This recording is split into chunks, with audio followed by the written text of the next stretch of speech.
শ্রী শ্রী রামকৃষ্ণ কথামৃত প্রথম ভাগ তৃতীয় পরিচ্ছেদ। সমাধি মন্দিরে শ্রীরামকৃষ্ণ অহর্নিশ সমাধিস্থ। দিন রাত কোথা দিয়া যাইতেছে, কেবল ভক্তদের সঙ্গে এক একবার ঈশ্বরীয় কথা কীর্তন করেন।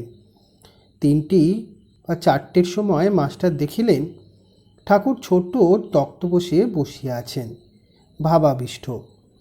কিয়ক্ষণ পরে মায়ের সঙ্গে কথা কইতেছেন। মায়ের সঙ্গে কথা কইতে কইতে একবার বললেন, মা, ওকে এক কলা দিলি কেন? ঠাকুর খানিকক্ষণ নিস্তব্ধ হইয়া রইলেন। আবার বলিতেছেন, মা, বুঝেছি, এক কলাতেই যথেষ্ট হবে, এক কলাতেই তোর কাজ হবে, জীব শিক্ষা হবে। ঠাকুর কি সাঙ্গপাঙ্গদের ভিতর এইরূপ শক্তি সঞ্চার করিতেছেন? এসব কি আয়োজন হইতেছে যে পরে তাহারা জীব শিক্ষা দিবেন? মাস্টার ছাড়া ঘরে রাখালও বসিয়া আছেন। ঠাকুর এখনো আবিষ্ট। রাখাল বলিতেছেন, তুই রাগ করেছিলি? তোকে রাগালুম কেন, এর মানে আছে। ওষুধ ঠিক পড়বে বলে। পিলে মুখ তুললে পর মনসার পাতা টাতা দিতে হয়।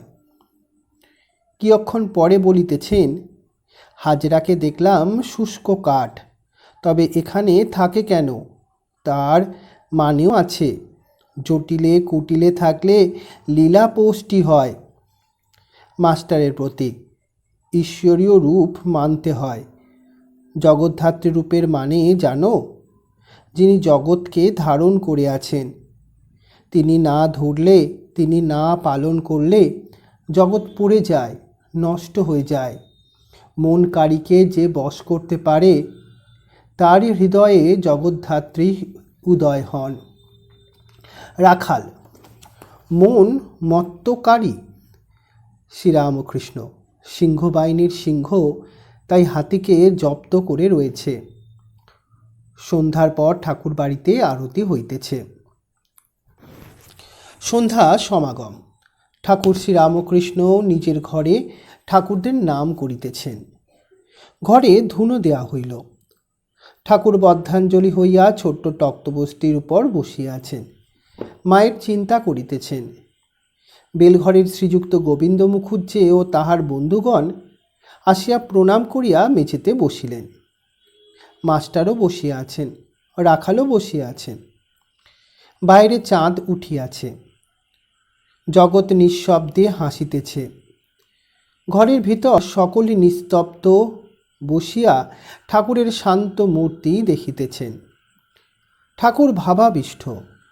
কিয়ক্ষণ পরে কথা কইলেন। এখনো ভাবাবস্থা। শ্যামারূপ, পুরুষ প্রকৃতি, যোগমায়া, শিবকালী ও রাধাকৃষ্ণ রূপের ব্যাখ্যা, উত্তম ভক্ত বিচারপথ।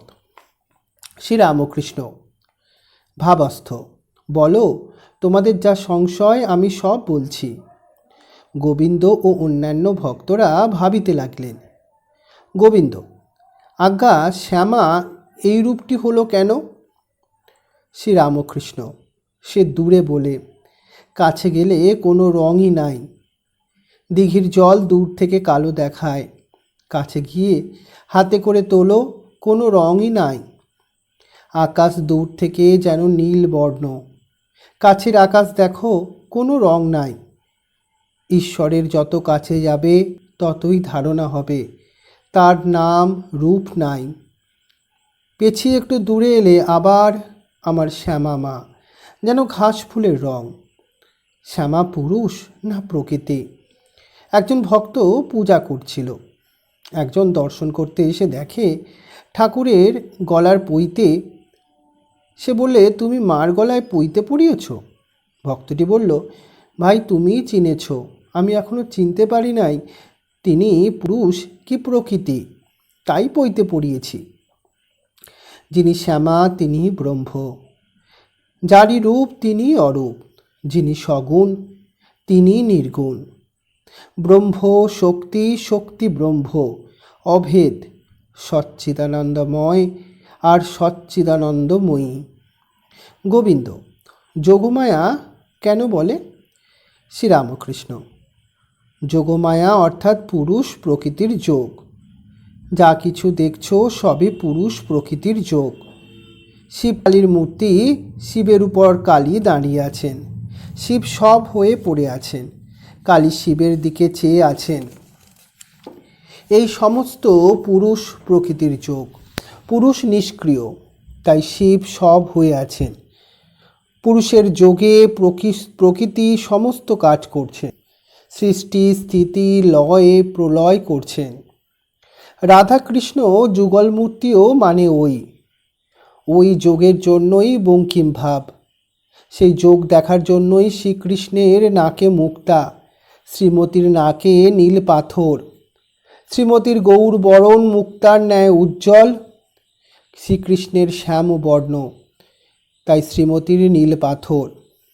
আবার শ্রীকৃষ্ণ পীত বাসন ও শ্রীমতী নীল বসন পড়েছেন। উত্তম ভক্তকে যে ব্রহ্মজ্ঞানের পর দেখে তিনি জীবজগৎ তো চতুর্বিংশতি তত্ত্ব হয়েছেন। প্রথমে নেতি নেতি বিচার করে ছাদে পৌঁছতে হয়। তারপর সে দেখে ছাদও যে জিনিসে তৈরি, ইট চুন সুরকি সিঁড়িও সেই জিনিসেই তৈরি। তখন দেখে ব্রহ্মই জীবজগৎ সমস্তটা হয়েছেন। শুধু বিচার, থু কাজ নাই। ঠাকুর কথা মুখামৃত ফেলিলেন। কেন বিচার করে শুষ্ক হয়ে থাকব? যতক্ষণ আমি তুমি আছে ততক্ষণ যেন তার পাদপদ্মে শুদ্ধা ভক্তি থাকে। শ্রী শ্রী রামকৃষ্ণ গোবিন্দের প্রতি। কখনো বলি তুমি আমি, আমি তুমি, আবার কখনো তুমি হয়ে যাও, তখন আমি খুঁজে পাই না। শক্তিরই অবতার। একমতে রাম ও কৃষ্ণ ও চিদানন্দ সাগরের দুই ঢেউ। অদ্বৈত জ্ঞানের পর চৈতন্য লাভ হয়। তখন দেখে সর্বভূতে চৈতন্য রূপে তিনি আছেন। লাভের পর আনন্দ। অদ্বৈত চৈতন্য নিত্যানন্দ। ঈশ্বরের রূপ আছে, ভোগ বাসনা গেলে ব্যাকুলতা। মাস্টারের প্রতি। আর তোমায় বলছি, রূপ, ঈশ্বরীয় রূপ অবিশ্বাস করো না। রূপ আছে, বিশ্বাস করো। তারপর যে রূপটি ভালোবাসো সেই রূপে ধ্যান করো। গোবিন্দের প্রতি। কি জানো, যতক্ষণ ভোগ বাসনা ততক্ষণ ঈশ্বরকে জানতে বা দর্শন করতে প্রাণ ব্যাকুল হয় না। ছেলে খেলা নিয়ে ভুলে থাকে, সন্দেশ দিয়ে ভুলাও খানিক সন্দেশ খাবে। যখন খেলাও ভালো লাগে না, সন্দেশও ভালো লাগে না, যখন বলে মা যাব, আর সন্দেশও চায় না। যাকে চেনে না, কোনো কালে দেখেও নাই, সে যদি বলে আয় মায়ের কাছে নিয়ে যাই, তারই সঙ্গে যাবে। যে কোলে করে নিয়ে যায় তারই সঙ্গে যাবে। সংসারের ভোগ হয়ে গেলে ঈশ্বরের জন্য প্রাণ ব্যাকুল হয়। কি করে তাকে পাবো? কেবল এই চিন্তা। সে যা বলে, যে যা বলে তাই শোনে। মাস্টার স্বাগত। ভোগ বাসনা গেলে ঈশ্বরের জন্য প্রাণ ব্যাকুল হয়। সপ্তম স্কন্ধ। দক্ষিণেশ্বর মন্দিরে ভক্ত সঙ্গে। প্রথম পরিচ্ছেদ। বেদান্ত সম্বন্ধে কথা। ঠাকুর শ্রীরামকৃষ্ণ আজ দক্ষিণেশ্বরের মন্দিরে ভক্ত সঙ্গে। শ্রাবণ কৃষ্ণা প্রতিপদ, 3রা ভাদ্র, 19শে আগস্ট 1883 খ্রিস্টাব্দ। আজ রবিবার। এইমাত্র ভোগ আরতির সময় সানাই বাজিতেছিল। ঠাকুর ঘর বন্ধ হইল। ঠাকুর শ্রীরামকৃষ্ণ প্রসাদ প্রাপ্তির পর কিঞ্চিৎ বিশ্রাম করিতেছেন। বিশ্রামের পর এখনও মধ্যাহ্নকাল। তিনি তার ঘরে ছোট্ট তক্তপোষের উপর বসিয়া আছেন। এমন সময় মাস্টার আসিয়া প্রণাম করিলেন। কিয়ক্ষণ পরে তাহার সঙ্গে বেদান্ত সম্বন্ধে কথা হইতে লাগিল। বেদান্ত বাদীদিগের মত, কৃষ্ণ কিশোরের কথা। শ্রীরামকৃষ্ণ মাস্টারের প্রতি। দেখো, অষ্টাবক্র সংহিতায় আত্মজ্ঞানের কথা আছে। আত্মজ্ঞানীরা বলে সোহম, অর্থাৎ আমি সেই পরমাত্মা। এইসব বেদান্তবাদী সন্ন্যাসীর মত। সংসারীর পক্ষে মত ঠিক নয়। সবই করা যাচ্ছে, অথচ আমি সেই নিষ্ক্রিয় পরমাত্মা, এ কিরূপ হতে পারে? বেদান্তবাদীরা বলে আত্মা নির্লিপ্ত। সুখ দুঃখ পাপ পুণ্য এসব আত্মার কোনো অপকার করতে পারে না, তবে দেহ অভিমানী লোকদের কষ্ট দিতে পারে। ধোঁয়া দেয়াল ময়লা করে, আকাশের কিছু করতে পারে না। কৃষ্ণ কিশোর জ্ঞানীদের মতো বলতো আমি অর্থাৎ আকাশবৎ। তার সে পরম ভক্ত, তার মুখে ও কথা বরং সাজে, কিন্তু সকলের মুখে নয়। পাপ ও পুণ্য মায়া না দয়া? কিন্তু আমি মুক্ত, এ অভিমান খুব ভালো। আমি মুক্ত এ কথা বলতে বলতে সে মুক্ত হয়ে যায়। আবার আমি বদ্ধ এ কথা বলতে বলতে সেই ব্যক্তি বদ্ধই হয়ে যায়। সে কেবল বলে আমি পাপী, সে শালাই পড়েই যায়। বরং বলতে হয় আমি তার নাম করেছি, আমার আবার পাপ কি, আমার আবার বন্ধন কি? শ্রীরামকৃষ্ণ মাস্টারের প্রতি, দেখো আমার মনটা বড় খারাপ হয়েছে। হৃদে চিঠি লিখেছে, তার বড় অসুখ। এ কি মায়া না দয়া? মাস্টার কি বলিবেন, চুপ করিয়া রইলেন। শ্রীরামকৃষ্ণ, মায়া কাকে বলে জানো?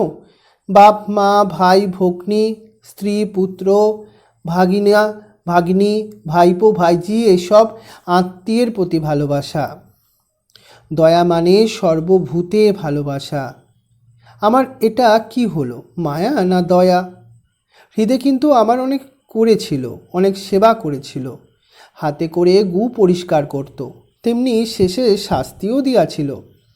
এত শাস্তি দিত যে পোস্তার উপর গিয়া গঙ্গায় ঝাঁপ দিয়ে দেহত্যাগ করতে গিয়েছিল। কিন্তু আমার অনেক করেছিল। এখন সে কিছু টাকা পেলে মনটা স্থির হয়, কিন্তু কোন বাবুকে আবার বলতে যাব, কি বলে বেড়ায়। দ্বিতীয় পরিচ্ছেদ। মৃন্ময়ী আধারে চিন্ময়ী দেবী, বিষ্ণুপুরে মৃন্ময়ী দর্শন। বেলা 2টা-3টের সময় ভক্তবীর অধর সেন এবং বলরাম আসিয়া উপনীত হইয়া ভূমিষ্ঠ হইয়া প্রণাম করিয়া আসন গ্রহণ করিলেন। তাহারা জিজ্ঞাসা করিলেন আপনি কেমন আছেন? ঠাকুর বললেন হ্যাঁ, শরীর ভালো আছে, তবে আমার মনে একটু কষ্ট হয়ে আছে। হৃদয়ের পীড়া সম্বন্ধে কোনো কথারই উত্থাপন করলেন না। বড়বাজারের মল্লিকদের সিংহবাহিনী দেবী বিগ্রহের কথা পড়িল। শ্রীরামকৃষ্ণ, সিংহবাহিনী আমি দেখতে গেছিলুম। চাষা ধোপা পাড়ার একজন মল্লিকদের বাড়িতে ঠাকুরকে দেখলুম। পোড়া বাড়ি, তারা গরিব হয়ে গেছে। এখানে পায়রার গু, ওখানে শ্যাওলা, এখানে ঝুরঝুর করে বালি সুরকি পড়ছে। অন্য মল্লিকদের বাড়ির যেমন দেখেছি, এ বাড়ির সে স্ত্রী নয়। মাস্টারের প্রতি, আচ্ছা এর মানে কি বলো দেখি? মাস্টার চুপ করিয়া আছেন। শ্রীরামকৃষ্ণ, কি জানো, যার যা কর্মের ভোগ আছে তা তার করতে হয়, সংস্কার প্রারাধ্য এসব মানতে হয়। আর পুরা বাড়িরতে দেখলাম যে সেখানেও সিংহবাহিনীর মুখের ভাব জলজল করছে, আবির্ভাব মানতে হয়। আমি একবার বিষ্ণুপুরে গেছিলাম। রাজার বেশ সব ঠাকুর বাড়ি আছে, সেখানে ভগবতীর মূর্তি আছে, নাম মৃন্ময়ী। ঠাকুর বাড়ির কাছে বড় দিঘি, কৃষ্ণ বাঁধ, লাল বাঁধ। আচ্ছা, দিঘিতে আবাঠার মানে মাথা ঘষার গন্ধ পেলুম কেন বলো দেখি? আমি তো জানতুম না যে মেয়েরা মৃন্ময়ী দর্শনের সময় আবাঠা তাকে দেয়। আর দিঘির কাছে আমার ভাব সমাধি হলো, তখন বিগ্রহ দেখি নাই। আবেশে সেই দিঘির কাছে মৃন্ময়ী দর্শন হলো কোমর পর্যন্ত। এতক্ষণে আর সব ভক্ত আসিয়া জুটিতেছেন। কাবুলের রাজবিপ্লব ও যুদ্ধের কথা উঠিল। একজন বললেন যে ইয়াকুব খাঁ সিংহাসনচ্যুত হইয়াছেন। তিনি পরমহংসদেবকে সম্বোধন করিয়া বলিলেন, মহাশয়, ইয়াকুব খাঁ কিন্তু একজন বড় ভক্ত। শ্রীরামকৃষ্ণ, কি জানো, সুখ দুঃখ দেহ ধারণের ধর্ম। কবি কঙ্কন চণ্ডীতে আছে যে কালুবীর জেলে গেছিল, তার বুকে পাষাণ দিয়ে রেখেছিল, কিন্তু কালবীর ভগবতীর বরপুত্র, দেহ ধারণ করলেই সুখ দুঃখ ভোগ আছে। শ্রীমন্ত বড় ভক্ত, আর তার মা খুলনাকে ভগবতী কত ভালোবাসতেন। সেই শ্রীমন্তের কত বিপদ। শ্মশানে কাটাতে নিয়ে গিয়েছিল। একজন কাঠুরে পরম ভক্ত ভগবতীর দর্শন পেলে তিনি কত ভালোবাসলেন, কত কৃপাও করলেন, কিন্তু তার কাঠুরের কাজ আর ঘুচল না। সেই কাঠ কেটে আবার খেতে হবে।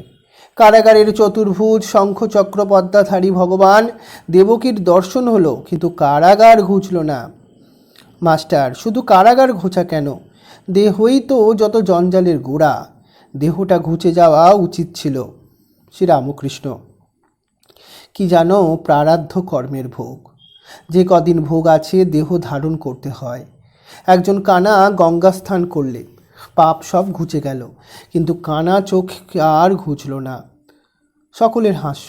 পূর্বজন্মের কর্ম ছিল, তাই ভোগ। মণি, যে বানটা ছোঁড়া গেল তার উপর কোনো আয়ত্ত থাকে না। শ্রীরামকৃষ্ণ, দেহের সুখ দুঃখ যাই হোক, ভক্তের জ্ঞান, ভক্তের ঐশ্বর্য থাকে।